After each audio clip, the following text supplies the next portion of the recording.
c'est d'abord un moment de communication ciblé, un moment de communication grand public, avec les Sénégalais de l'extérieur d'une part, mais d'autre part, avec le personnel diplomatique et consulaire.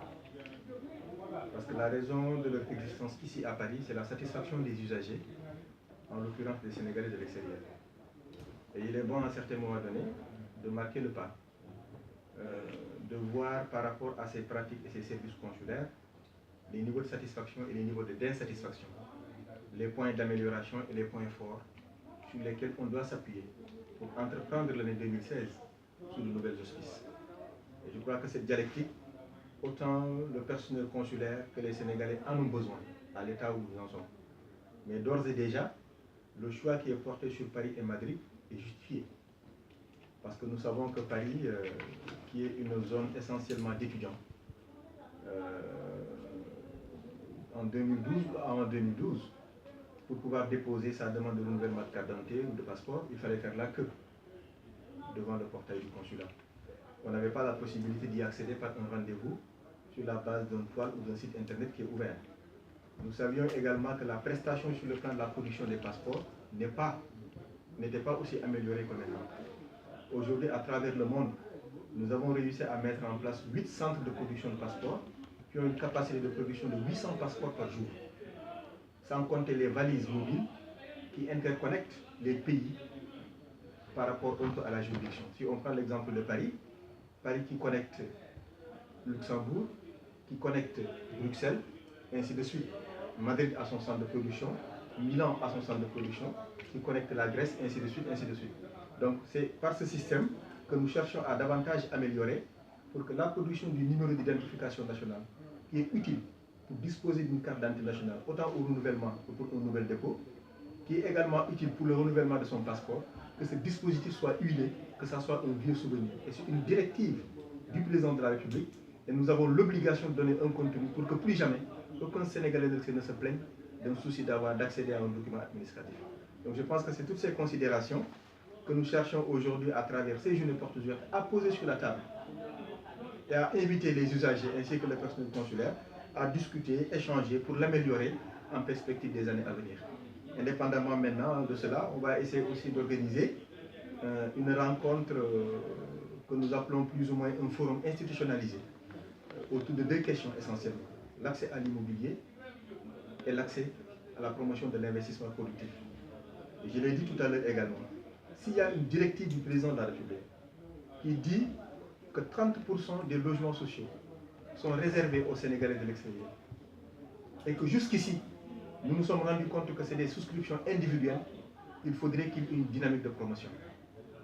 Et aujourd'hui au Sénégal, on avait une offre avant 2012 de 5000 logements sociaux annuels, société nationale comme secteur privé confondu.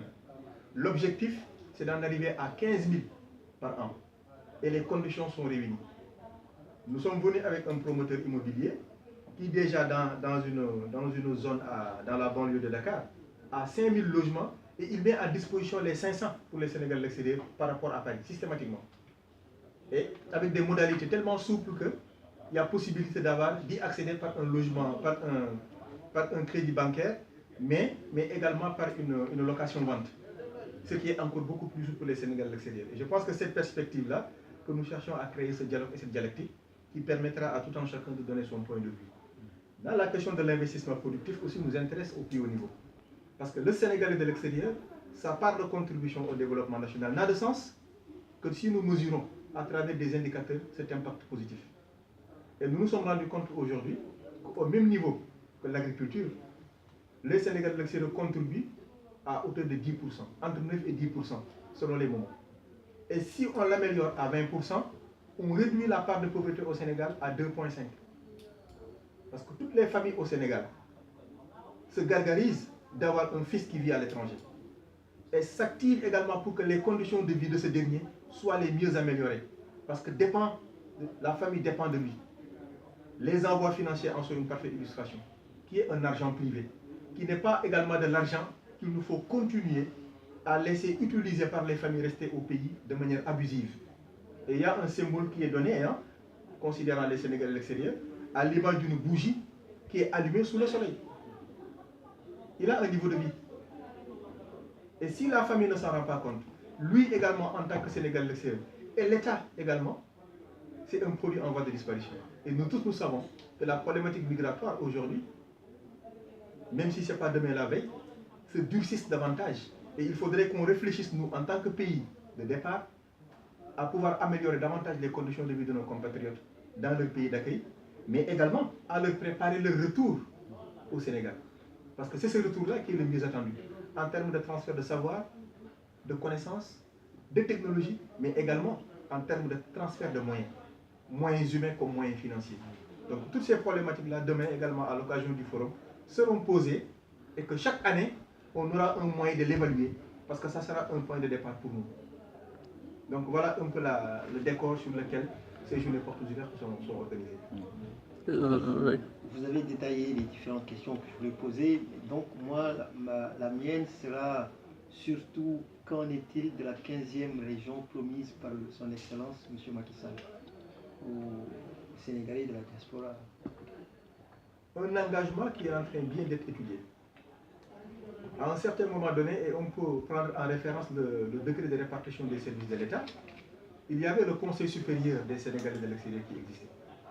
Mais dans le décret de répartition des services de l'État, un décret qui remonte en 2012, et à chaque fois qu'il y a un remaniement ministériel, ce décret revient, on parle maintenant du Haut Conseil des Sénégalais de l'extérieur.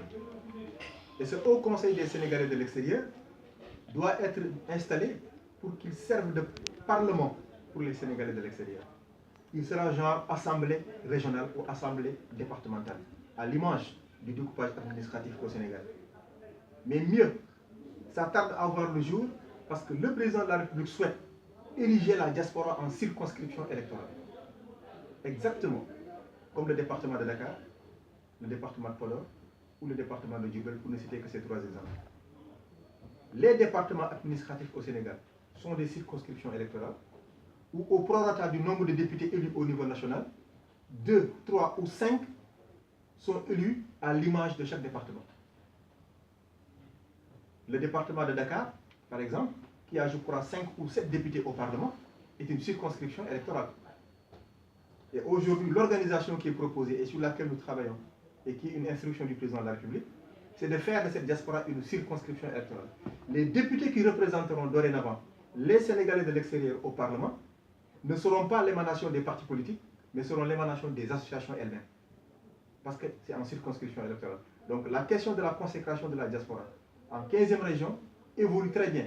Mais il ne faudrait pas que nous fassions une erreur dans l'acte qui sera posé. Évidemment, on va trouver un moyen de faire participer les Sénégalais de l'extérieur à cette réflexion.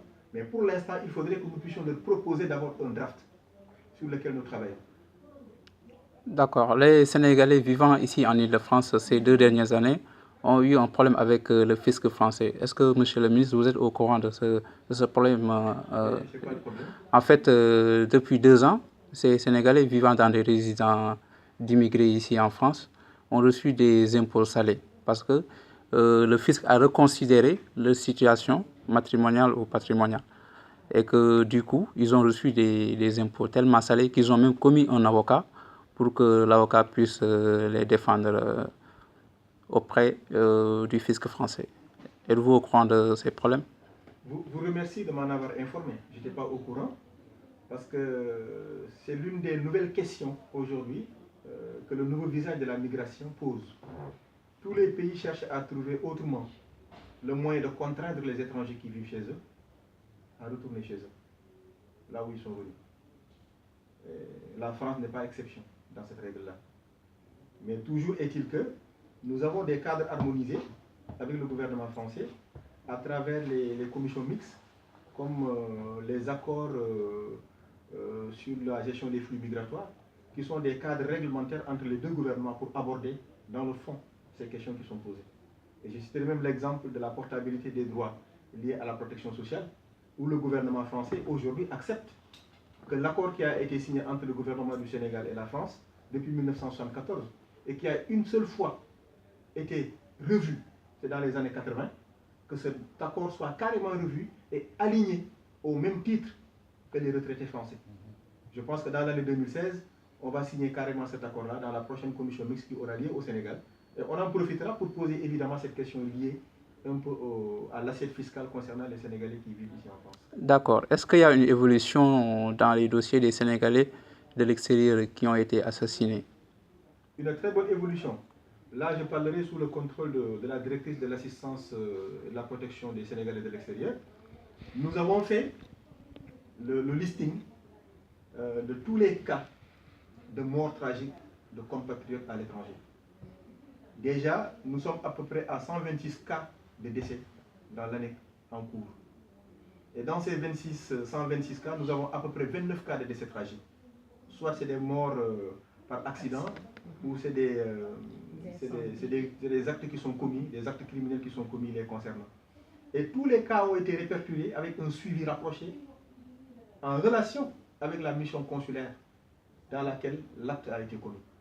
Et je puis vous affirmer que malgré que ce soit des dossiers privés, parce que quoi qu'il advienne, il ne s'agit pas d'un Sénégalais contre un État, ou d'un Français contre l'État sénégalais, mais il s'agit d'un Français, d'un Sénégalais, ou d'un Américain et d'un Sénégalais. Donc c'est du privé. L'intervention de l'État est limitée. Tout ce que nous pouvons faire, c'est assister sur le plan judiciaire la famille victime en termes d'honoraires concernant un avocat et le suivi du dossier avec toute la logique de la protection consulaire nécessaire. Ce que nous faisons constamment. Donc nous vous assurons qu'à ce niveau-là, nous sommes en relation avec les familles. La preuve en est que lors de la journée internationale du migrant du 18 décembre dernier, on a réuni toutes les familles victimes au Sénégal, histoire de les faire le compte